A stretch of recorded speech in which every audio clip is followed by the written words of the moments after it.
Hello and welcome to Strict Bakes. Today we're going to make a smoothie. First you're going to need a banana and some blueberries.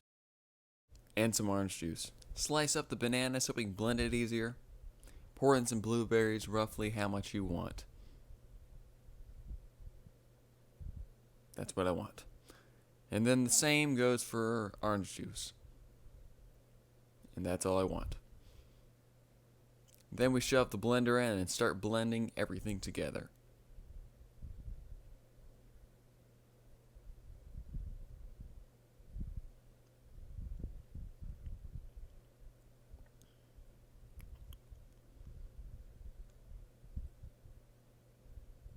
You want to make sure everything is completely liquid and juicy. I threw some sugar in because it was bitter. And then we juiced it again. We cleaned off the table because we were done. I have to say, this was a nice tasting smoothie. It tasted like a smoothie.